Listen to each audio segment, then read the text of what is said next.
இன்னைக்கு நம்ம ரிவ்யூல பார்க்க போற படம் பூக்கி.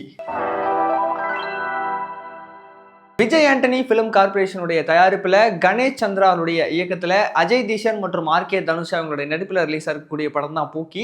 இந்த படத்துல அஜய் திஷன் மற்றும் ஆர்கே தனுஷ் அவங்க கூட சேர்ந்து பாண்டியராஜன், சுனில், லக்ஷ்மி மஞ்சு, இந்துமதி மணிகண்டன் மற்றும் பலர் நடிச்சிருக்கிறாங்க. ஸோ இந்த படத்துடைய கதைக்களம் அப்படின்னு பார்க்கும்போது படத்துடைய ஆரம்பத்திலேயே ஹீரோ ஹீரோயின் வந்து லவ் பிரேக்கப் பண்ணிக்கிறாங்க. ஸோ இந்த லவ் பிரேக்கப்க்கு அப்புறம் அந்த ஒரு பெயின் இருந்து எப்படி வெளியே வர்றது, எப்படி மூவ் ஆன் ஆகி போறது அப்படின்னு சொல்லி அதுக்கு ஒரு சில விஷயங்கள்லாம் ட்ரை பண்றாங்க. ஸோ என்னென்ன மாதிரியான விஷயங்கள்லாம் ட்ரை பண்ணாங்க, கடைசியில் என்ன நடந்தது அப்படிங்கிறதா அந்த படத்துடைய மீதி கதை. ஸோ ஒரு ஆவரேஜான first half, great second half அப்படின்னு தான் சொல்லணும். ஏன்னா இப்போ பிரேக்கப் ஆனதுக்கு அப்புறம் அதிலிருந்து வெளியே வந்து மூவ் ஆன் ஆகி போறதுக்கு அப்படின்னு சொல்லி இந்த ஜிம்முக்கு போறது, சாமியார் மடத்துக்கு போறது அப்படின்னு ஒவ்வொரு விஷயங்களா இது ஒர்க் அவுட் ஆகல அப்படிங்கும் போது இன்னொன்று ட்ரை பண்றது, அப்படியே வந்து நிறைய விஷயங்கள் ட்ரை பண்ணிட்டே இருக்கிறாங்க. ஸோ அது வந்து நம்ம கண்டினியூஸா பார்த்துக்கிட்டே இருக்கும்போது என்னடா அது இப்படியே போயிட்டு இருக்கு அப்படிங்கிற மாதிரியான ஒரு சலிப்பு வந்து நமக்கு கொடுத்துருது. ஸோ அதுதான் வந்து ஆக்சுவலா ஃபர்ஸ்ட் ஆஃப் நடக்குது. அப்படியே செகண்ட் ஹாஃபுக்கு போனோம் அப்படின்னா செகண்ட் ஹாஃப்ல வந்து லவ் ஆகட்டும், எமோஷனல் சீன்ஸ் ஆகட்டும், அதெல்லாமே வந்து சூப்பரா கொடுத்துருந்தாங்க. அது ஹீரோ ஹீரோயினுக்கான லவ்வா இருந்தாலும் சரி,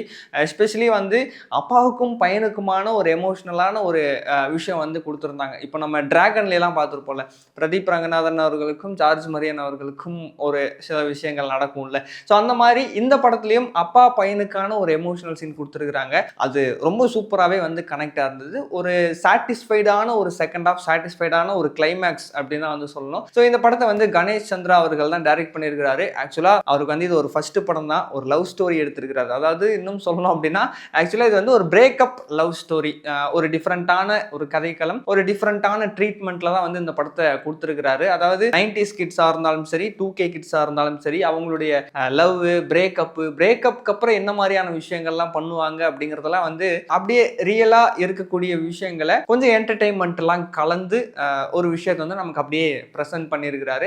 ஸோ அது வந்து எனக்கு ஃபர்ஸ்ட் ஹாஃப்ல மட்டும் கொஞ்சம் அந்த அளவுக்கு என்கேஜிங்காக இல்லாத மாதிரியான ஒரு ஃபீல் கொடுத்தது. மற்றபடி செகண்ட் ஹாஃப்லலாம் வந்து நிறைய டைலாக்ஸ்ல வந்து சூப்பராக கன்வே பண்ணியிருக்கிறாரு. அதாவது லவ் பற்றி அவர் சொல்லக்கூடிய விஷயமும் சரி, பிரேக்கப், அந்த பிரேக்கப்ல இருந்து வெளியே வர்றதுக்கு ஒரு சில மோட்டிவேஷனலான டைலாக்லாம் கூட வச்சிருக்கிறாரு. அதாவது இப்போ வலியை ஜெயிக்கணும் அப்படின்னா அதுக்கு ஒரே வழி, அதை ஃபேஸ் பண்ணணும் அப்படிங்கிறதாகட்டும். அதே மாதிரி இப்போ நம்ம வந்து ஒரு இருட்டில் நின்றுட்டு இருக்கோம், முன்னாடி இருக்கிறது பள்ளமா என்ன அப்படிங்கிறத ஒரு ஸ்டெப் எடுத்து வச்சு பார்த்தா தான் தெரியும். இப்படியே நின்றுட்டே இருந்தோம் அப்படின்னா கடைசி வரைக்கும் நின்றுட்டே இருக்க வேண்டியதுதான் அப்படின்னு சொல்லக்கூடிய அந்த ஒரு டைலாக்கா இருந்தாலும் சரி, இந்த மாதிரி மோட்டிவேஷனல் டைலாக்லாம் வந்து சூப்பராகவே வச்சிருந்தாங்க. அதே மாதிரி ஒரு சாட்டிஸ்ஃபைடான ஒரு கிளைமேக்ஸ். ரொம்ப முக்கியமா வந்து இதுல சொல்லணும் அப்படின்னா லவ் பத்தி ஒரு விஷயம் சொல்லியிருப்பாங்க. அதாவது இப்போ பிரேக்கப் ஆயிடுச்சு, அந்த பிரேக்கப்ல இருந்து எப்படி வெளியே வருது அப்படின்னு யோசிக்கிறத தாண்டி முதல்ல நிஜமாவே நமக்கு பிரேக்கப் ஆயிருக்கா அப்படிங்கிறத ஃபர்ஸ்ட் யோசிச்சு பார்க்கணும், அதை ஃபர்ஸ்ட் நம்ம ரியலைஸ் பண்ணணும் அப்படிங்கிற மாதிரி ஒரு விஷயம் சூப்பராக சொல்லியிருந்தாங்க.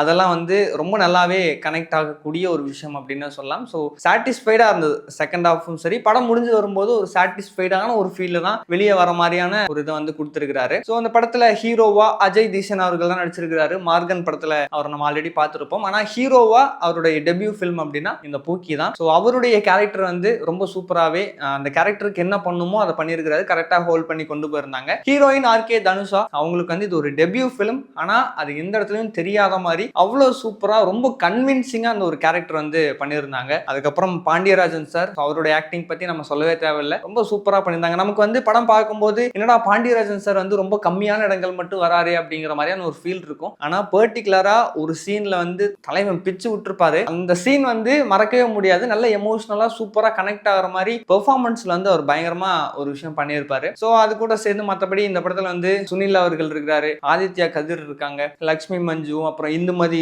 மணிகண்டன் அப்படின்னு நிறைய பேர் நடிச்சிருக்காங்க. ஒவ்வொருத்தருமே அவங்களுடைய கேரக்டர் வந்து ரொம்ப சூப்பரா பண்ணியிருந்தாங்க. இதுல வந்து செகண்ட் ஹீரோ மாதிரியும், அதாவது ராகுல் அப்படின்ற ஒரு கேரக்டர், அப்புறம் இன்னொரு ஹீரோயின் மாதிரி காவியா அப்படிங்கிற ஒரு கேரக்டர்ல ஒருத்தங்க.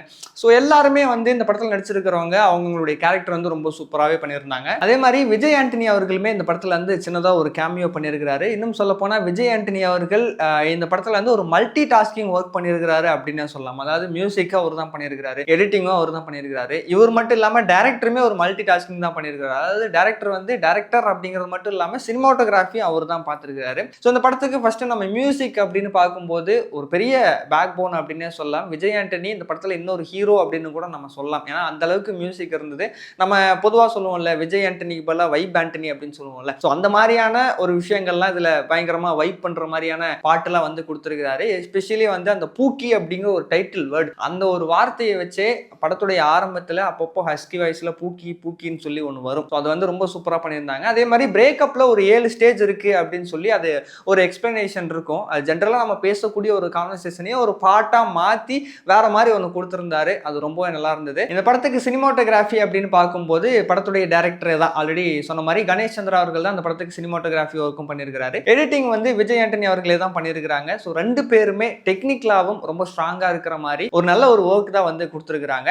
ஸோ ஓவராலா இந்த பூக்கி படம் எப்படி இருக்குது அப்படின்னு சொல்லி கேட்டீங்கன்னா ஒரு டிஃப்ரெண்டான ஒரு கதைக்களம், அதை வந்து டிஃப்ரெண்டான ஒரு ட்ரீட்மெண்ட்ல என்டர்டைன்மெண்ட்லாம் கலந்து கொடுத்துருக்காங்க. தாராளமா ஒரு டைம் ஆச்சும் நீங்க தியேட்டர்ல போய் இந்த படத்தை பார்க்கலாம், ஃபேமிலியோடையும் பார்க்கலாம். எஸ்பெஷலி கப்புள்ஸுக்கும் பிரேக்கப் ஆனவங்களுக்கும் இந்த படத்தை ஸ்ட்ராங்கா ரெக்கமெண்ட் பண்ணலாம் அப்படின்னு நினைக்கிறேன். ஸோ இந்த படத்தை பார்த்துட்டு என்னுடைய கருத்துக்கள் என்ன அப்படிங்கிறத நான் சொல்லியிருக்கிறேன். உங்களுடைய கருத்துக்கள், நீங்க போய் படம் பார்த்துருந்தீங்க அப்படின்னா இப்பவே சொல்லுங்க. இல்லை அப்படின்னா படத்தை பார்த்துட்டு வந்து உங்களுடைய கருத்துக்களை மறக்காம கீழே கமெண்ட் பாக்ஸ்ல சொல்லிருங்க.